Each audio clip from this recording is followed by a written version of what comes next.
we will be able to grow this value chain to allowed 5 billion. Lastly, Your Excellency, and I know this speaks to the bottom-up agenda, more so to the young people. We have our TVETs, Your Excellency. The average age of our farmers currently, we are sitting on the age of 55 years. If we have to speak to the young people, we must come down to an average of 30 years.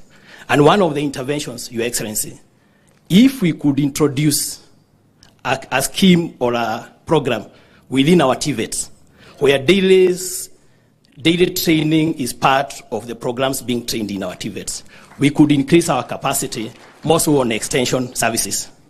Lastly, Your Excellency, as we put those two products together, the milk for the ECD and the teachers and the school, the school-going kids, we would want to launch it as the Hasra milk. Thank you and God bless you. Asante sana. Thank you, Chair. Maybe the board just stand where you are and wave. The board of KCC, new KCC, that is the board of new KCC. Your Excellency, nikubalie mheshimiwa wa Nyeri town, where we sit, to introduce the leaders who are here, the members of parliament, very quickly. Very quickly, kimbia tafadhali.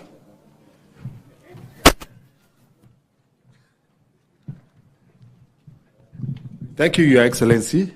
And once again, we are delighted to host you once again in Nyeri Town constituency. This is a Madari Kiganjo location.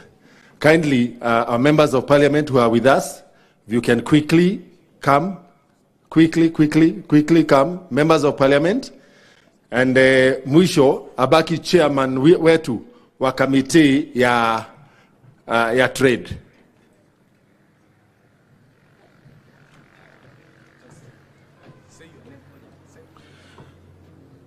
We have Honorable Kagushia from Mukurweini. And Your Excellency, in Mukurweini, we have Wakulima Dairy that is doing quite well in terms of milk production. We have Honorable Machua from Kiambu. We have Honorable Karauri from Nairobi. Our Senator Wahome Wamatinga. Our women rep, Madam Rahab Mukami Mashinani. Member of Parliament for Kieni. Your Excellency, Kieni imeanza around 20 meters from here. Honorable Wainaina Shieni. Honorable Wandeto from Tetu. Honorable Wainaina Mautkinya from Odhaya. Honorable Mwangi Kiojori, jirani wetu hapa kutoka Laikipia East. Honorable Kanini Kega, again Iala. Huyu ni mtu wa budget, na kwa sababu najua tutakuuliza pesa kidogo, sitafadhali kwa heshima aseme kitu kidogo.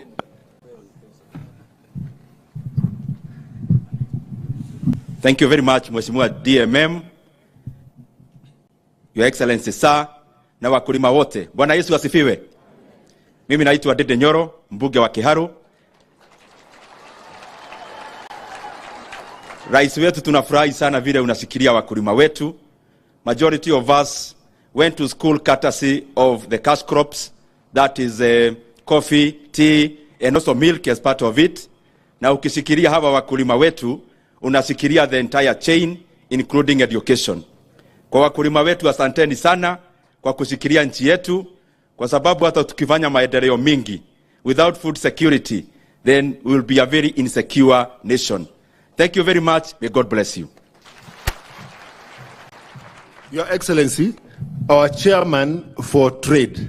Ile maneno yote KCC wanauliza pale kwa bunge, Mheshimiwa Gakuya ndiye atatushikilia. Tafadhali kwa unyenyekevu pia dakika 2. Thank you very much. His Excellency, the head of the Republic of Kenya, the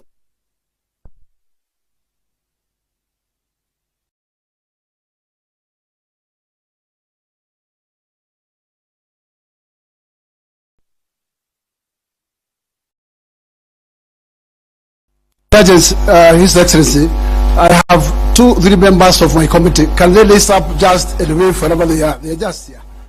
Thank you very much. Very shortly, His Excellency, I want to take this opportunity to appreciate your government for the interventions they have taken, and especially in the area of modernization of this industry, of milk industry. KCC has been in operation of new modernization, where today they are at the rate of 80%, and your government has intervened in the last budget. They were able to give us over 700 million towards that direction. And Your Excellency, I am appealing to you that in fact the 20% remaining, we just seek your assistance so that we can top up maybe 1 billion and we can complete that particular process. The other thing, Head of State, is that we process powder in KCC. And KCC is getting a lot of challenges with competitors who are also importing the same commodity from our neighboring countries. Kindly, with your agency, we would request that, in fact, let us first exhaust the powder we have with locally before we move out to our neighbors. And if that's done, this farmers here will enjoy their product. Thank you very much, Your Excellency. Your Excellency, this town of Kiganjo was born at the same time as KCC in 1969. Unfortunately, today Kiganjo is the dead town.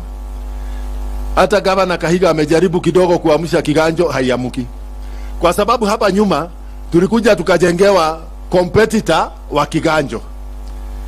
Na ikawa maziwa badala ya kuwa kununua maziwa kutoka kwa wakulima, powdered milk is imported. Wakulima wananunuliwa maziwa kidogo, inachanganywa na powdered milk kutoka Uganda, alafu bei inakuwa bei duni. Your Excellency, hawa wazazi wetu walitusomesha na pesa ya maziwa. Ukienda Nyeri town, Teto Dairy has a prime plot right in the middle of town, bought in the night.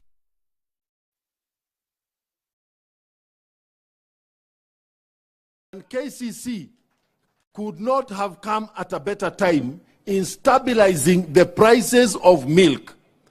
Kuna watu hapa bado wanatunyanyasa, wanatunulia maziwa 43 bob na 47 bob. Hapa juu. Lakini wamehakikisha wako na magari zenye zinatembea paka kule mashinani. Our cooperatives are dying because of lack of monitoring. Today, as I speak here, the Ihororo Dairymen's Cooperative Society is on its deathbed because of lack of supervision. And therefore we need a more an improved framework for monitoring performance of cooperatives so that they do not keep dying. And maybe this is one of the tasks in terms of monitoring CS Munya that should revert to the office of the Commissioner of Cooperatives so that we intervene before the cooperatives are down. Lastly, Your Excellency, hapa Kiganjo niko na National Cereals and Produce Board depot ya hii area yote. Lakini hii kabarabara ya kuingia kutoka hapa KCC kupitia pale Kiganjo Police Station kwenda Cereals Board, kutokea pale kwa Kenol, wenzetu pale Kura wakikuja watuwekee tamak, tutaamka. Jambo la pili, affordable housing yenye ulitupea, Your Excellency. Kiganjo survives on quarries za mawe ya kujenga. So tafadhali PS Hinga, wakati contract ya affordable housing Nyeri inakuja, tafadhali mawe za kware za hapa kwetu Nyeri. There are 8 of them. Thank you, Your Excellency. Your Excellency, this is a tall. Your Excellency, niruhusu nimuite majority leader wetu katika bunge la taifa, Mheshimiwa Kimani Ichung'wah. Karibu sana Mheshimiwa. Makofi kwa Mheshimiwa. Thank you, Waziri. Your Excellency the President and our Deputy President, all protocols observed. Na wakulima wetu wa maziwa hamjambo. Mwadhani ya gosho. Your Excellency, mimi sina mengi, but as the representative of farmers have said, to appreciate your government for the interventions that you have made in the dairy sector.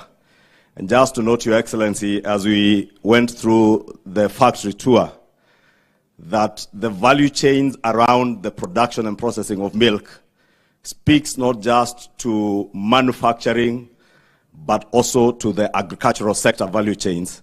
and has the potential to create millions of jobs in our own neighborhoods, in our villages, and around our farms. And Your Excellency, I want to encourage you that you continue supporting these milk farmers. You will remember, Your Excellency, we toured all our 11 counties during the campaigns. Na kwa kila county tulienda eneo hili letu la Mount Kenya, hakuna eneo hata moja hatukuwa na mwakilishi wa wakulima wa maziwa. Na wote walituuliza, ukichaguliwa tuwahakikishie ya kuwa watapata guaranteed minimum return ya bei ya maziwa. Kwa hivyo Mheshimiwa Rais, tunashukuru bei hapa unasikia KCC imefikisha 50 shillings. Lakini bado kidogo tunaomba ipandapande hapo ifike 60 na hiyo mwaka ingine ifike 65 tukiendelea kupanda juu, sababu ni kutoka bottom kwenda up. Au sio wakulima? Na wale wengine, Your Excellency, pia usiwe na wasiwasi na serikali yako dealing with the other processors wenye wanaumiza wakulima.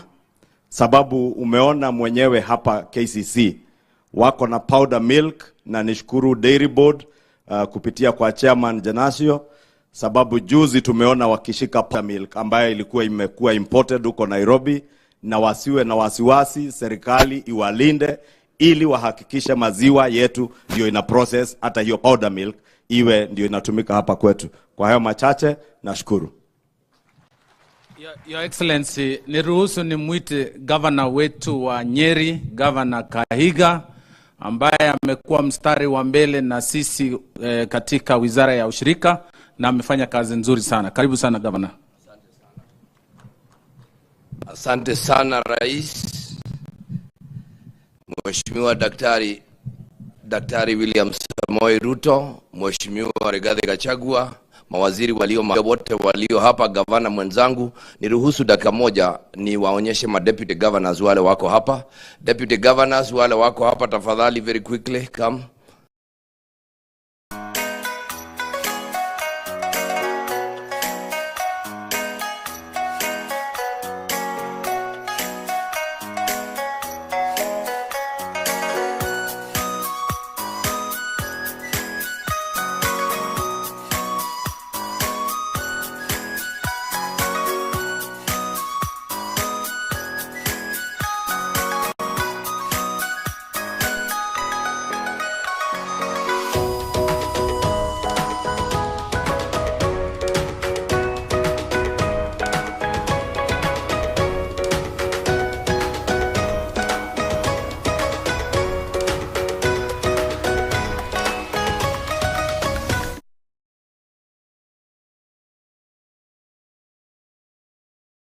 Yangu itakuwa machache sana. Your Excellency, sisi kama wananchi wa Isiolo na Northern Kenya kwa jumla tumefurahia sana leo, kwa sababu sisi ni wafugaji wa ngamia na sasa maziwa yetu imepata new market na new KCC hapa. Your Excellency, Isiolo County imekuwa ya kwanza kupatana na new KCC, and we are thrilled, Your Excellency. This is a game changer, Your Excellency, for the Northern Kenya, Your Excellency. Now, Your Excellency, this is the real bottom-up approach. Ile nyinyi watu ya UDA mlikuwa mnasema, sisi hapa hatuko watu ya UDA by then, lakini tunafurahishwa na hii serikali yako, Your Excellency. Your Excellency, saa ile wakulima wanapata pesa kwa mfuko, uchumi ya nchi inafanya nini? Inayunuka, Your Excellency. Your Excellency, sisi wafugaji wa ngamia, Your Excellency, tungelipenda, Your Excellency, saa ile unashughulikia wafugaji wa ng'ombe wa maziwa, sisi pia mtushughulikie, Your Excellency. Your Excellency, tuko na challenges kidogo kwa Northern Kenya, Your Excellency. Siku ile unalete coolers, Your Excellency. We are requesting, Your Excellency, hii wacha nyamaze mpaka His Excellency aweke attention pande. Tunataka saa ile unashughulikia hawa wangwana, Your Excellency. Mimi najua watu ya Central ni wangwana, walijipanga, wako ndani ya serikali huko. Sisi pia utupatie coolers. Sisi kama county ya Isiolo, Your Excellency, tumeprovidea hawa mama pikipiki, generators, tunawasaidia ndio ili tuweze kuwa na production, Your Excellency. Your Excellency, with those coolers, Isiolo can produce more than 50,000 liters a day, Your Excellency. Northern Kenya can produce close to 300,000 liters daily with the help of this government to Excellency. Kwa hayo machache wa Excellency, tunashukuru sana. Tunataka uendelee kushughulikia wakulima wa ng'ombe, lakini hapana wacha sisi watu wa ngamia. Na sisi pia tumesema watu wa Northern Kenya, vile nyinyi watu ya Central mnajipanga, sisi pia tutajipanga hivyo. Tuhakikishe tuko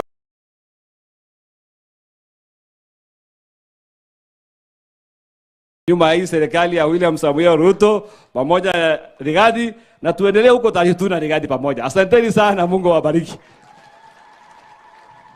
Asante sana governor, next time ukae sawa sawa, ujipange na sisi. Usianze. Mimi nilijua Merti kwa sababu nilipelekwa na His Excellency. Wengine wanasema hata hawajui Merti ni wapi. Your Excellency, just allow me, kuna watu walisahaulika. My senator and my woman rep, tafadhali ni simameni, muje hapa tuwaonyeshe. Musimame tu, mlionyeshwa. Basi naambiwa mumesahaulika. Thank you very much. Your Excellency, number one, I want to welcome you here yet again. I grew up in this town, kwa hii town yetu ambayo Dan DMM anasema, hapa Kiganjo ndio mimi nilikuwa. I was here as a 9-year-old boy when Mzee Kenyatta opened this factory, ambayo ililetwa na Mzee Davidson Kogoro, ambaye alikuwa ametoka Madira, wale ambao walikuwa na maziwa ya kutosha. Your Excellency, I want to thank you specifically because of bringing a new life into KCC. This is the only body that can continue regulating all other wale watu ambao wanaingia. You remember we have been captured for many years. As governor, sio siku moja hawa wakulima wamenipigia simu, maziwa yao imekataa kuchukuliwa. Wakinipigia imekataa kuchukuliwa, napiga KCC na wachukulia maziwa. I want to thank you, Your Excellency, because we need now to make KCC mahali ya mkulima kukimbilia. We as a county have tried wakulima daily. The first governor of Nyeri, the late Ruto Gachagua, gave that cooperative 23 million Kenya shillings. Akijaribu kuinua maziwa ukulima upande ule. Mimi mwenyewe nimekuja juzi nimeongeza 25. Why were we doing that from our little budget? Ni kwa sababu tulikuwa tumefinywa hapa. Wao unasikia majirani wetu ambao wameweka factory hapa, wanaweza amka asubuhi moja, Your Excellency, waseme hawanunui maziwa, ama wanaamka wanasema leo tunanunua shilingi 10. It became a big problem, and we want to thank you because KCC has the ability, has the mechanism to mop up all the extra milk in this area and also secure the farmers' prices. We also want to thank you, Your Excellency, in a very special way. Madam Kagema amezungumza hapa akasema you have reduced the cost of fertilizer. Wale ambao wanavaa sufuria kwa kichwa wanaweza kosa kuona the effect of that. Animal fodder comes from the shambas. Na wakati fertilizer iko, tunapata maize stalks, tunapata thara na vitu vingine vya kulisha ng'ombe yetu. We want to really thank you. Beyond that, Your Excellency, we are also aware kwamba umeambia Dende Nyoro, mheshimiwa, apunguze the tax on animal feed. Hiyo ni ya kusaidia hawa wakulima kwa sababu hiyo ndio kitu kimetusumbua. As a county, Your Excellency, tumeendelea kuwa na empowerment program kwa hawa wakulima. Tumeendelea kuwapatia inaitwa dairy feed making equipment. I want to promise you, Your Excellency, as you reduce that, na mimi nitatoa budget yangu niendelee kushikilia zile cooperatives ambazo wanaweza kutengeneza feed, tuwapatie machine na hao watafute the necessary ingredients ndio tuweze kwenda safari hii pamoja. Your Excellency, I want to thank you in a very special way for all you are doing for the farmer of this area. Akulima muriega nimukenete ni kuona muthamaki uyu ni aramwiciria kana aramwiciria nimukenete ni undu wa kurihwo ciringi 50 na tukarutwo magego-ini maria turatoire tuikitio. Thengio muno, Ngai amurathime.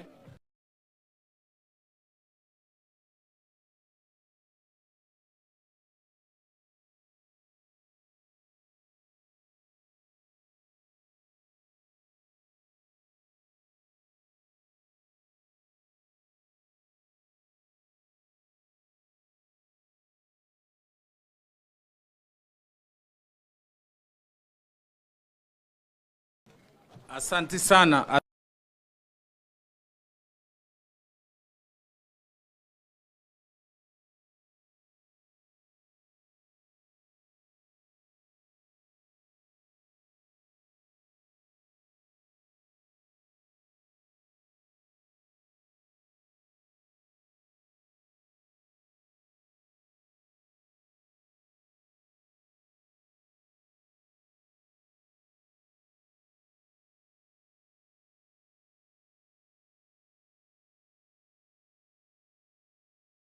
Rais.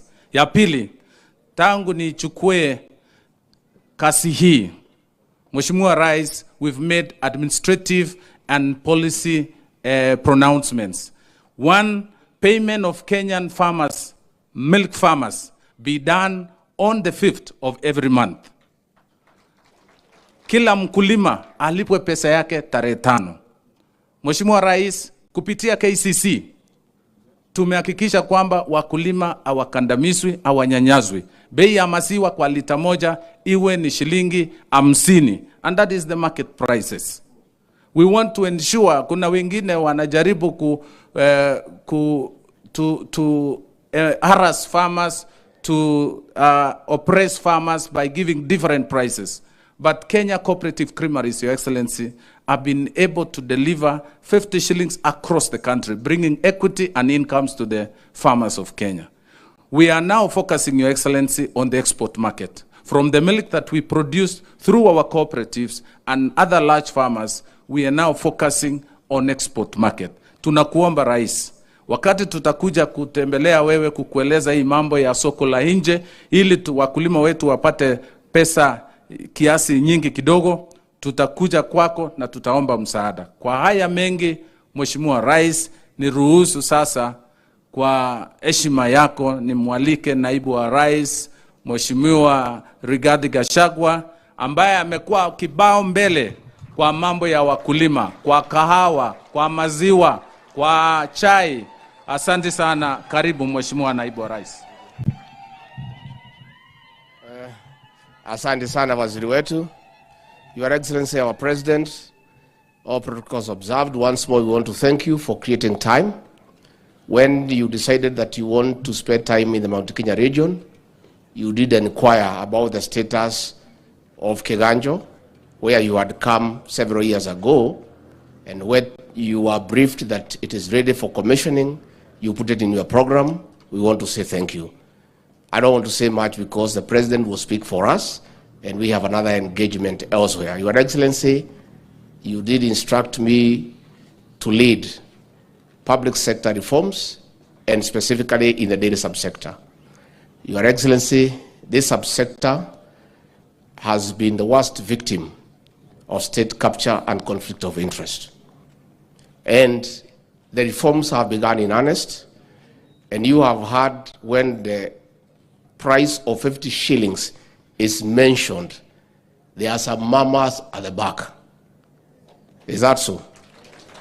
Because when KCC pays 50, the cooperative societies deduct too much money than what is required.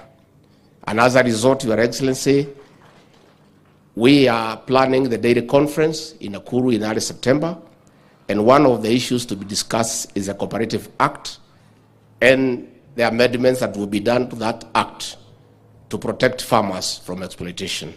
So I want to ask farmers to be a little bit patient. That matter will be addressed. One of the ways, Your Excellency, your government has dealt with state capture and conflict of interest in this industry was to change the entire board of Kenya Dairy Board.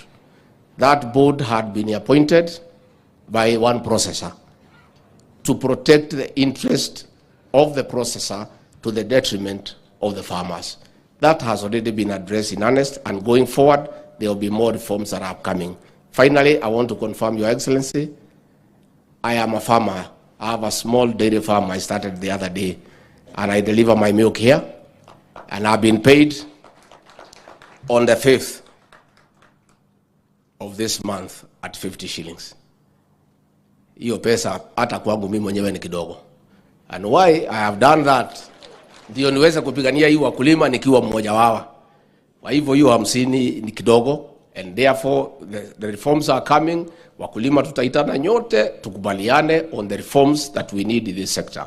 I want to thank the chairman of Dairy Board and your board kwa ile kazi mnafanya ya kukinga wakulima, because your excellency, in some neighboring countries, some of these cartels have gone there. They import milk from Europe.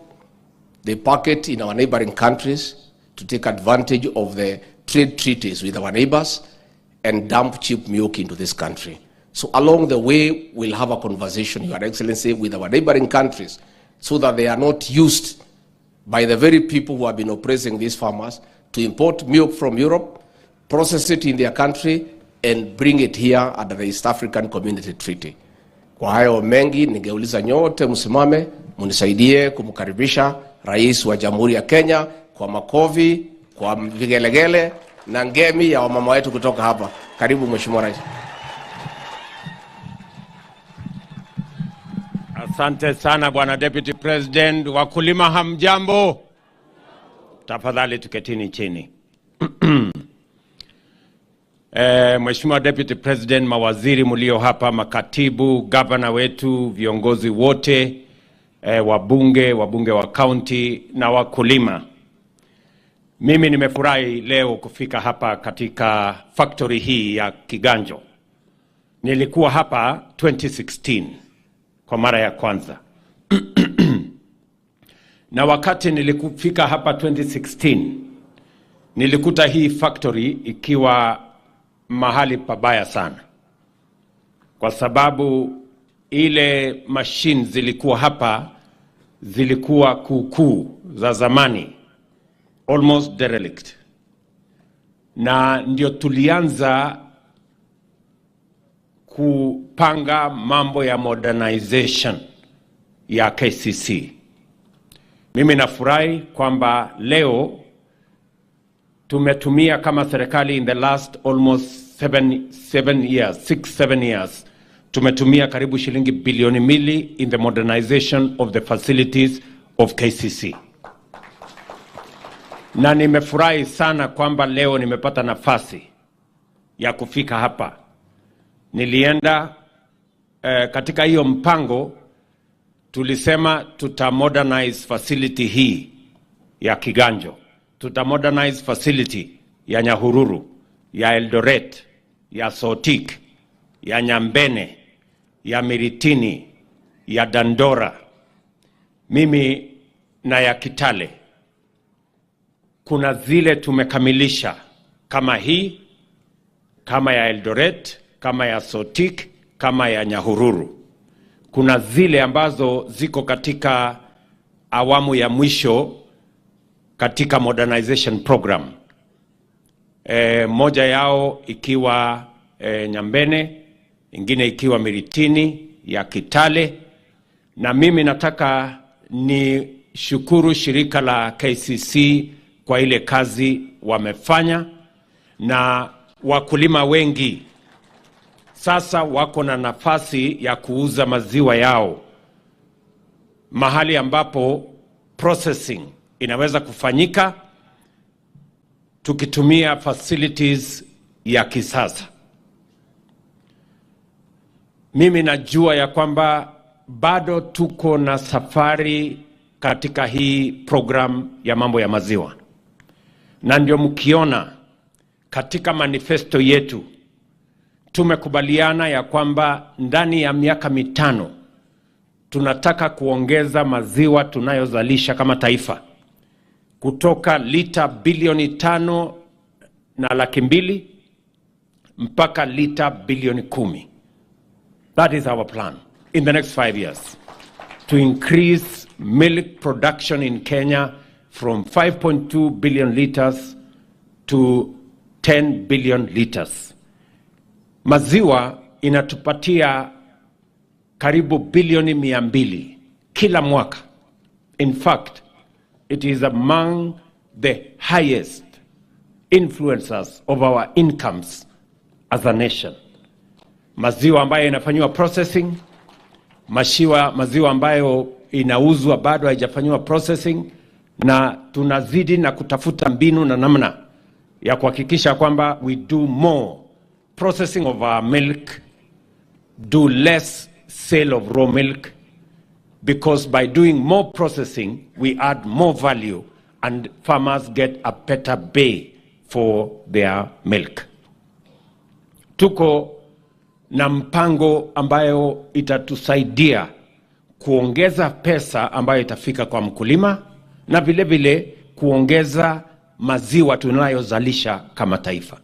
We have a plan on how we are going to move our milk production from 5.2 billion liters to 10 billion liters. And we are going to implement that plan together with the farmers. The farmers will be front and center of that plan. Na ni vizuri tukubaliane na wakulima vile kazi hiyo tutafanya kwa pamoja.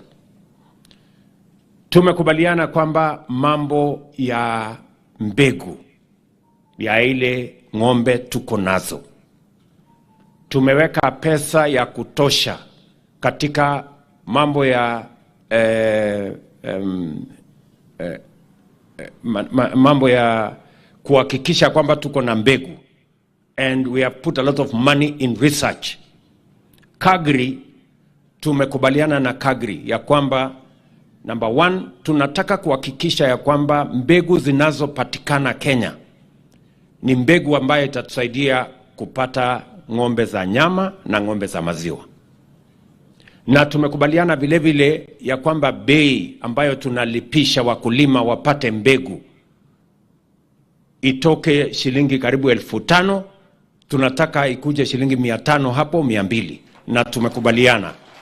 Na mimi nataka niambie wizara ambayo inahusika to continuously monitor to make sure that we have the right seeds, we have the right breed of our cattle, because it is a very big influencer of the drive against poverty in our country. That is our intervention number one. Intervention number two is this modernization program. Mambo ya processing, kama tunatumia factory ya zamani, ile efficiency ya kuhakikisha kwamba tuna process milk na pesa nyingi haipotei kwa mambo ya processing, modernization is going to be very important. Mimi nataka niutangazie wakulima ya kwamba for the next 3 years, and I'm happy the chair of the budget committee is sitting here, for the next 3 years, we are going to spend 3 billion shillings in the modernization program of our KCC facilities. Tumekubaliana tutakamilisha Kitale. Tutakamilisha tayari katika budget ama supplementary budget tuliopitisha before this main budget, tulipatia KCC shilingi milioni 700 so that we can complete the facility in Nyambene. We can complete the facility in Kitale under the new program. Tunataka kukamilisha Kitale, tunataka kubadilisha Eldoret iwe instant milk ambayo inaweza kutumika mara moja. Tunataka kuweka facility ya processing hapa Runyenjes, kwa sababu pale Runyenjes bado iko na matatizo. We have a factory lakini haina vifaa ya kutosha.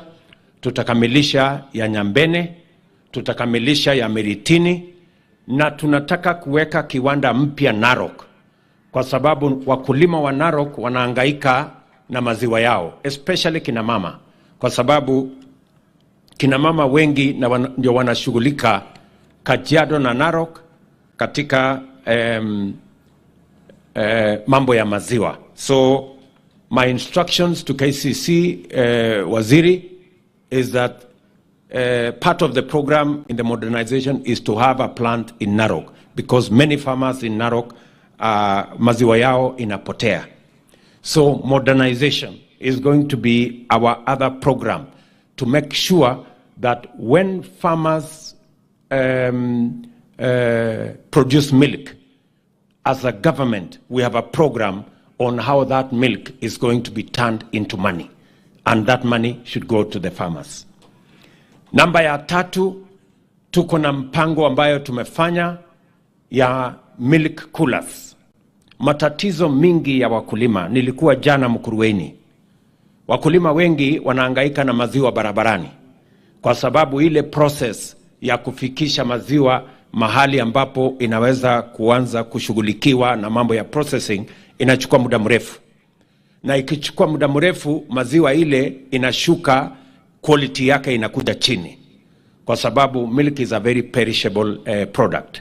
So kusaidia kuhakikisha kwamba wakulima wanapata bei ya sawasawa na quality ya milk ya taifa letu la Kenya ni quality ya juu, tumeweka mpango ya milk coolers 650 ambazo tutazileta tuzisambaze katika kila mpango. Nia yetu ni at least tufikishe kila ward milk cooler, ndio tuhakikisha kwamba hasa katika sekta ama sehemu zile tuko na mambo ya maziwa, tunazalisha chakula maziwa ya kutosha, tuwe na milk coolers, ndio tuzitumie kukusanya maziwa, kuprocess ama store maziwa, kufanya chilling, ndio mkulima awe na nafasi ya kutosha ya kuhakikisha kwamba maziwa yake inafika mahali ambapo inatakikana.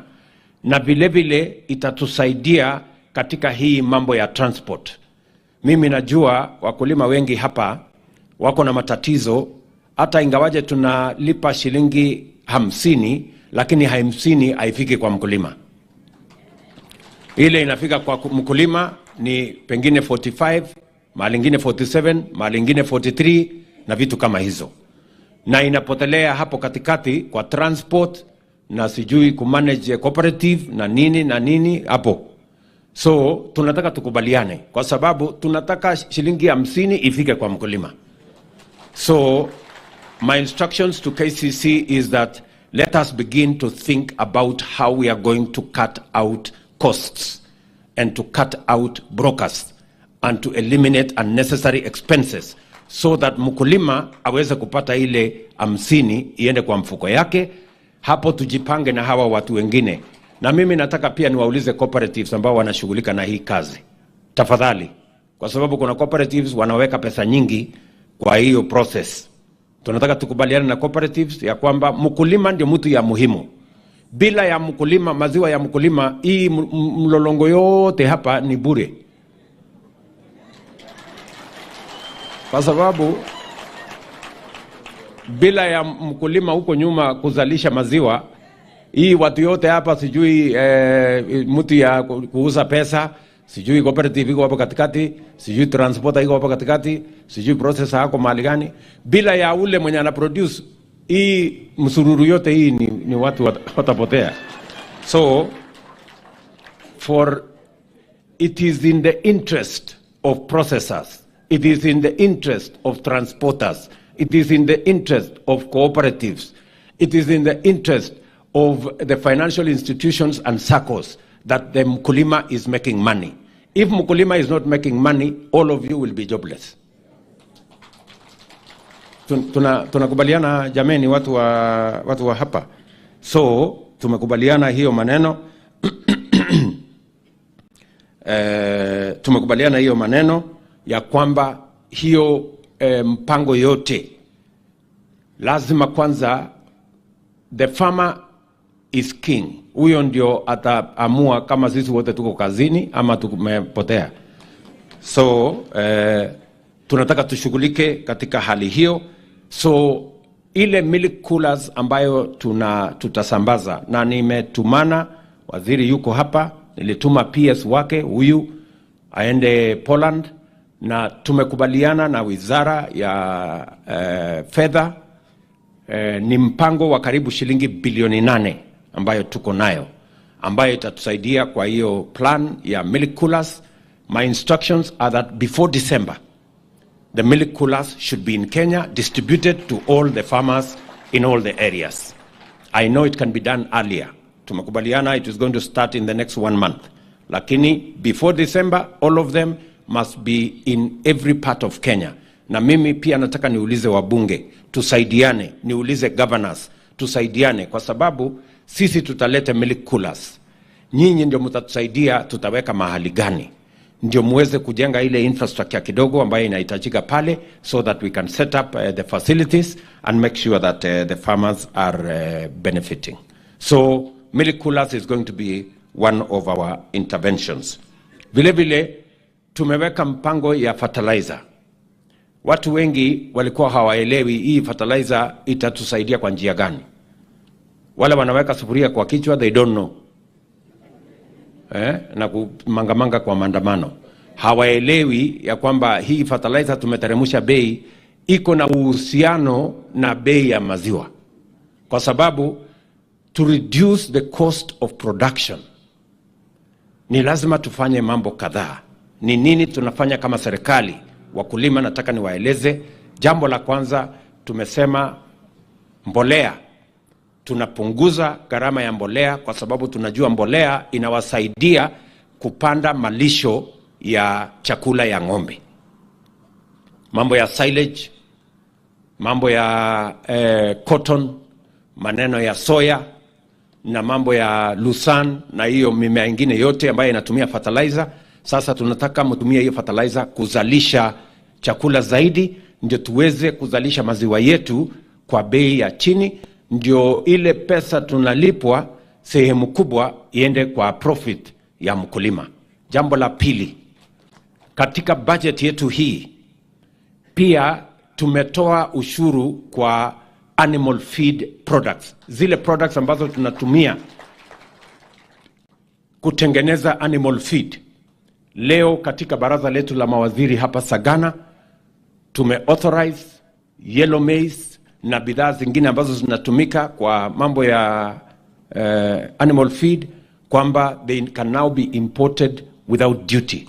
Tuhakikishe ya kwamba mbali na kuondoa ushuru ya VAT pia tumeondoa ushuru ya duty. Ndio tuhakikishe ya kwamba animal feed, chakula ya mifugo yetu inafika kwa mkulima kwa bei ya chini. Na mimi nataka niulize wale wanatengeneza animal feed, kwa sababu sisi tunaondoa ushuru kama serikali, lakini hawa wanaotengeneza hiyo animal feed wanakuja kuchukua hiyo ushuru, wanafanya inakuwa profit yao, mkulima anaendelea kununua chakula ya ng'ombe kwa ile bei ya jana. So I want the ministry to monitor. We must transfer the benefits of the tax exemptions not to the manufacturers of animal feed but to the farmers. Hatujatoa ushuru ati ndio mtu ya kutengeneza chakula hapo kwa factory atengeneze pesa nyingi. Our plan is to benefit the farmer, and we must see as government, and the ministry must monitor to make sure that the interventions that we are making, when we forgo taxes, it must be for the benefit of the farmer, not for the benefit of the processors of animal feed somewhere in the middle. Tunaelewana jameni? So nyinyi kama wakulima pia mtatupatia habari. Mkiona hii chakula haijabadilika bei na tumeondoa ushuru, tumeondoa duty, tumeondoa VAT, mtueleze ndio tukabiliane na wale ambao wako huko katikati, tuwaambie pesa ambayo tuna we are forgoing as a government is not for them, it is for our farmers. Vile vile tumekubaliana ya kwamba ili wakulima pia waweze kupata namna ya kununua ng'ombe zaidi, mambo ya seasonal crop program, kama mnapanda soya, kama mnapanda mahindi, kama mnapanda chakula ya ng'ombe. Vile vile tumeweka shilingi bilioni 10 credit kwa Agricultural Finance Corporation. Nilitangaza juzi, waziri anashughulika, wakulima wengi wanaelewa na wako na uhusiano na Agricultural Finance Corporation. Tumeweka pale pesa na tumesema the interest must not exceed 8%. We want to have it in single digit. Tumegombana na hao, bado wanaongea Kiingereza, lakini tutawafundisha Kiswahili. Sindio? Ndio lugha ya kueleweka na wananchi wengi. So tutashughulika na hawa, tuhakikishe ya kwamba access to credit is a critical component of making sure that we reduce the cost of production. Kwa sababu tunataka on one side tuki-improve prices, pia huku chini tuna lower the costs of production so that we can have more benefit to our farmers. Vile vile mimi nataka niupongeze wakulima. Wakulima wetu na product ambayo mnazalisha is of such a quality that we have access to the American market. Najua kule Marekani ni watu ambao wako wanachunguza mambo mengi, phytosanitary hii, sijui nini ile, quality hii, quality ile, but I can proudly say that our products meet the highest standards of quality anywhere in the world. Na kwa sababu hiyo, sasa nimeweka mpango kamili ya kupanga soko ya mazao yetu ama products yetu ya maziwa ama kilimo ya maziwa. Ili ghee yetu, butter na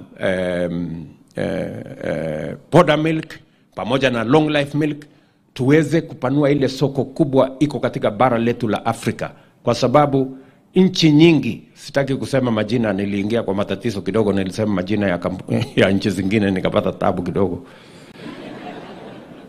Tuko na soko kubwa katika bara letu la Afrika ya maziwa, na hiyo soko lazima tufanye juu chini mpaka tuhakikishe hiyo soko ina benefit wakulima wetu.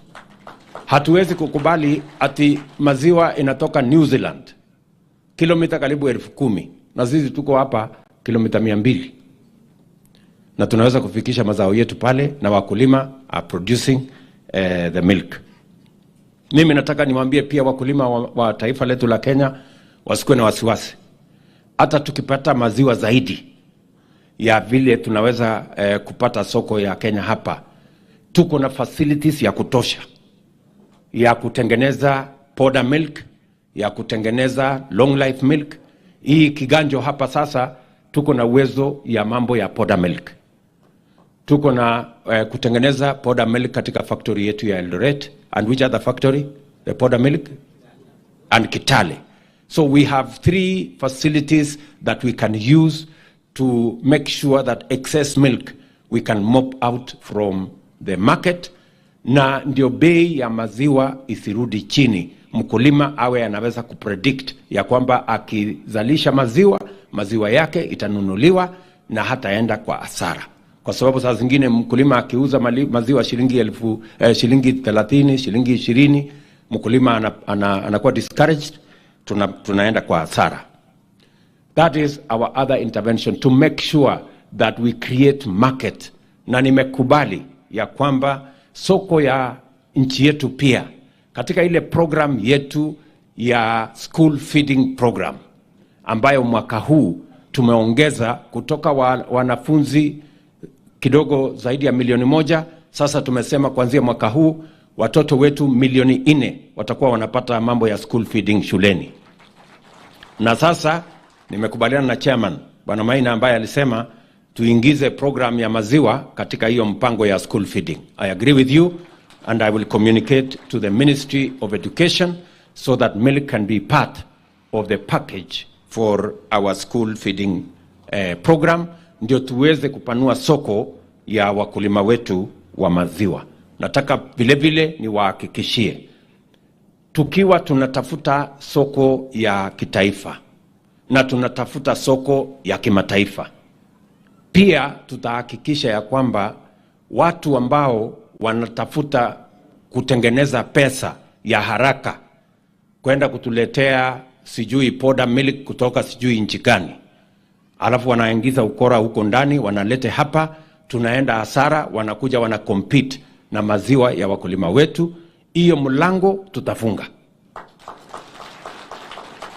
Chairman wa Dairy Board na watu wa Dairy Board, nyinyi watu tuko hapa na board ya Dairy Board, simameni watu ya Dairy Board, simameni the Dairy Board people. One of the directors, wale directors wengine hawako, waambie tafadhali tusikosane, you know. Kazi ya Dairy Board ni kuchunga haki ya mkulima, sio kuchunga haki ya processors. That is not their business. Their business is to make sure that our farmers are not undermined. Our local production is not undermined. Iyo poda tunaona inatolewa kwa nchi zingine kupitia milango na madirisha ya nyuma. Hiyo madirisha yote ifungwe na hiyo milango yote ifungwe, ndio wakulima hawa wapate nafuu, tuweze kuendelea. For the last couple of years, you can see it. For the last couple of years, watu wamekuwa wakilete powder milk hapa karibu lita milioni 100 kila mwaka. Na ndio tunapata hasara, wakulima wanaingia kwa matatizo. Watu wananunua maziwa kidogo ya mkulima, alafu wanaweka powder 3/4 na kutumia leseni ya kusema ya kwamba wanafanya mambo ya maziwa. So we will increase our own capacity. Katika hii modernization program yetu, tunataka kuongeza capacity ya KCC from 380,000 liters to 800,000 liters. Na ndio tuanze kushughulikia soko yetu ya Kenya na soko ya kimataifa. Wakulima tunaelewana? Sasa nyinyi wakulima mko na kazi yenu. Nataka mnisikize kwa makini. Mimi nitafanya hii nyingine. Si mnaona hii, mnajua hii, mmesikia ile mimi nafanya. Nafukuzana na wakora. Nataka mnafanya modernization na watafutia milk coolers na watafutia pesa ya kuendesha hiyo biashara yenu. Ndio hiyo mimi na ngangana na mambo ya fertilizer. Na nyinyi pia nataka mnihakikishie ya kwamba mtaongeza mazao yetu ya maziwa katika taifa letu la Kenya. Si tunagawana kazi. Kila mtu afanye ile ako na ujuzi ya kufanya. Sasa mimi nitashughulika upande hii na nyinyi mtashughulika upande huo. Tunaelewana jameni? So we are going to work together. We will continuously refine. The workings around this sector, kwa sababu ni sekta ya muhimu.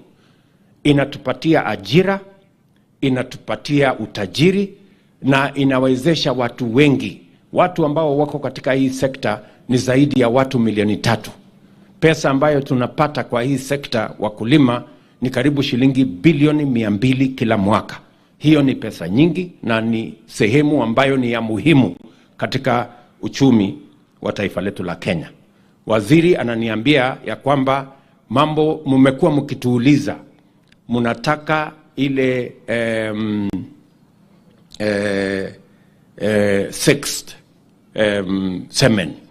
Kwa sababu unajua mkulima wa maziwa akipata ndama ya ndume ni hasara kubwa sana. Si ndio? Wewe unatafuta ng'ombe ambaye atakuzalia ng'ombe ya kukamua kesho. Ukipata ndume unapata hasara. So tumeweka mpango ya sex milk, ndio ng'ombe yako sex semen, ndio ng'ombe yako akizaa anazaa mwenye atakupatia maziwa 2 years down the road. So tunajua bei yake imekuwa, how much has been the price of sex semen? From imekuwa bei ya karibu shilingi 6,500 mpaka 8,000. Nimeambia waziri tulete kwanza mpaka 3,000 hapo, tupange na hapo. Let us cut it down by half. Tuanze hapo. Nyinyi mtajipanga na hapo. Alafu mkiendelea na muongee maneno yenu, nikiona mnajipanga vizuri nitaona vile nitafanya. Si ndio? Sisi tumekubaliana tunagawana hii kazi. So mimi nataka niseme hivyo. Na nishukuru ya kwamba tuko na wabunge wetu ndio watusaidie kusukuma maneno kule bunge. Kwa sababu unajua tuko na watu wengi, sijui ni kwa kutojua ama sijui ni kwa mpango ya mabrokers, wanapinga mambo. Imagine ati hii maneno tumesema hapa ya coolers ya maziwa ya wakulima, ya kuweka pesa AFC, ya kupanga mambo ya fertilizer, ya kupanga mambo ya feed. Tumeondoa ushuru kwa feed. Ati kuna mtu anapinga. Si watu ni wazimu. Ama namna gani? Unapinga nini? Alafu unaenda unatufanyia maandamano, unaharibu mali ya watu. Hiyo mchezo tumesema hatutaki. Ama namna gani wakulima? Si ndio? Tunataka tushirikiane, tupange vile Kenya itapiga hatua ya kwenda mbele, tujenge mali, tujenge utajiri, tuondoe umaskini, na hii ndio barabara. Kila mtu achangie sehemu ambayo anaweza. Bwana chairman wa budget, umesikia ile maneno nimesema. Sawa? Usikose, so enda ujipange na hapo. Na leader of majority anasikia hapo. Yeah? So tutashirikiana namna hiyo, tupange hiyo budget, tuhakikisha kwamba wakulima wetu wanashughulikiwa, na mimi nataka niwahakikishie hii Kenya tutaibadilisha, na tutaibadilisha kwa mpango kama hii na bidii ya wakulima na mpango ya serikali ya kuhakikisha kwamba we are synergized, we are working together towards the same goal. Tusaidie wakulima, ndio wakulima wajenge uchumi wetu wa Kenya. Na mimi nataka niwapongeze wakulima wa ngamia, wafugaji wa ngamia. Leo hapa tumeanzisha sasa, kuna coordination. Maziwa ya ngamia ambayo imekuwa ikipotea huko katikati, na watu wengi by the way wanatafuta hii maziwa ya ngamia. So wakulima wafugaji wanaguyo na jeshi yako ya kutoka ya kwenda mpaka Northern Kenya huko, jipange. Na hiyo milk coolers, waziri mpange pia hawa watu wa ngamia wapate hiyo milk coolers, ndio tulete maziwa ya ngamia tuweze pia kutumia kuendesha uchumi wa taifa letu la Kenya. Wakulima, mimi nimefurahi sana kuwa kati yenu, na nataka niwahakikishie ya kwamba tutafanya bidii, kwa sababu hii ni sekta ya muhimu. Mkisoma katika manifesto yetu tumesema ya kwamba sekta rahisi sana kubadilisha na kuboresha na kutusaidia kuongeza mapato ni sekta hii ya dairy. Dairy is one of our quickest intervention.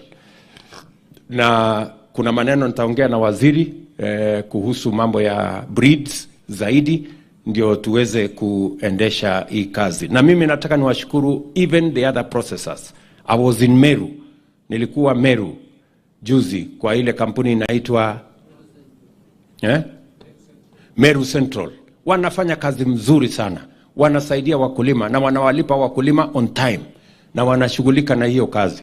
Nilikuwa pia Fresha kule Githunguri. They are doing a wonderful job.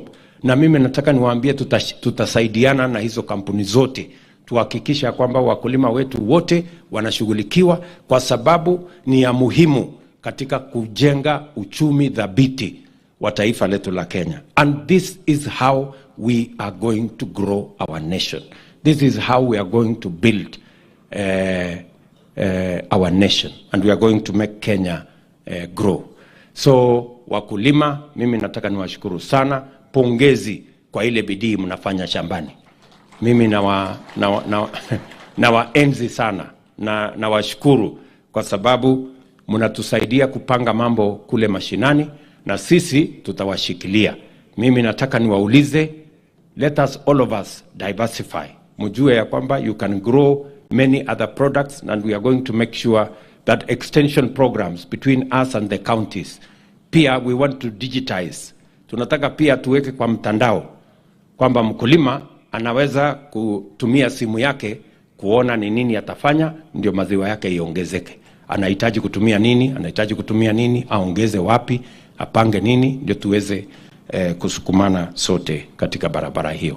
But we are going to work together with all the leaders and work together with all the counties to make sure that this program succeeds. Sitaki kusema kuzidi hapo. Mimi nimefurahi sana, asanteni sana, na watakia baraka ya Mungu, na nitakuja hivi karibuni pale Nyahururu, tukuje tufungue hiyo na tutaenda Dandora, tutaenda Miritini. I have already issued instructions on what we need to do. Bwana Kilemi, wewe ndio mtu ya cooperatives na waziri wako, pangeni hiyo kazi. Na waziri wa kilimo pia yuko hapo, mtashirikiana. Asanteni sana. Mnafanya kazi mzuri, lakini mkaze kamba. Si ndio? So asanteni sana, Mungu awabariki. Thank you.